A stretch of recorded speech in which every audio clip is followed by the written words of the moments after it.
I'm at the MobileTech Conference 2013 in Munich, and this is Andrea Resmini. Andrea, welcome at the MobileTech Conference. Thanks for having me. Andrea, you've been an architect. You built buildings, physical buildings. Now you're an information architect. What are the common points? Well, it's been a long process, and I've been starting out as an architect because that was mostly what we did at the time. The internet was just coming along at the time, and I moved into software and computers. I was probably the only one at my place who actually understood the web at the time, so it felt natural.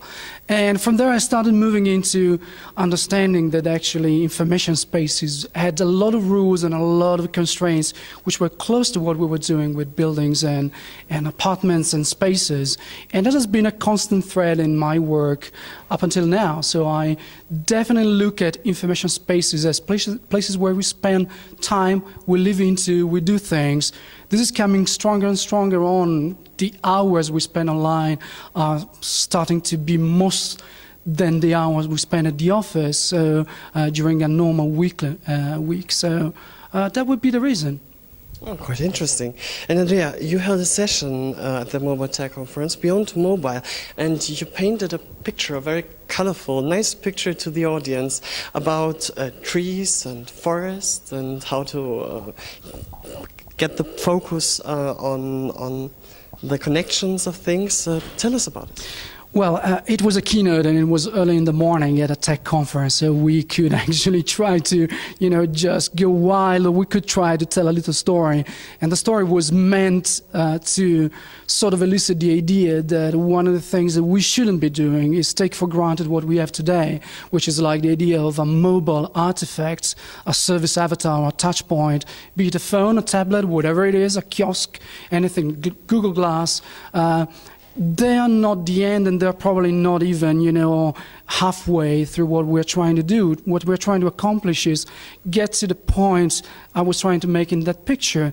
We have a lot of trees. Let's not focus on the single tree, but start to understand that there's a forest, and this forest might mean many, many different things. It might mean hunting. It might mean, cutting down trees for hitting the houses. It might mean many different things. We don't know. We have to keep an open mind. So what I wanted to tell the audience was basically just don't be lazy. And there you held a session called Beyond Mobile. You painted a nice picture to the audience about forests and trees and the connections, and like everything is connected like in a forest. Tell us about it. Well, the idea was that this was a keynote early in the morning at a tech conference, so I could go two ways, like, trying to make the audience sleep or try to tell them a story. I decided to tell them a story. It seemed like it could be a good idea, and the picture you actually mentioned was one of the core ideas that I tried to convey during the presentation.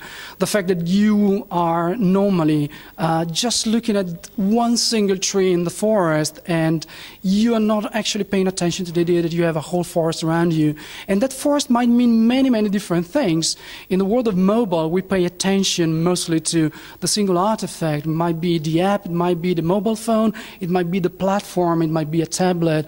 But in the end, those are simply service avatars for people. They want to do stuff, and that stuff is something that we still haven't understand properly. So the idea is like, take a look at the forest, just don't focus too much on a single thing. Try to understand that the forest might mean many different things to many different people, and some uses we still haven't figured out. So that was the main takeaway. So thank you very much.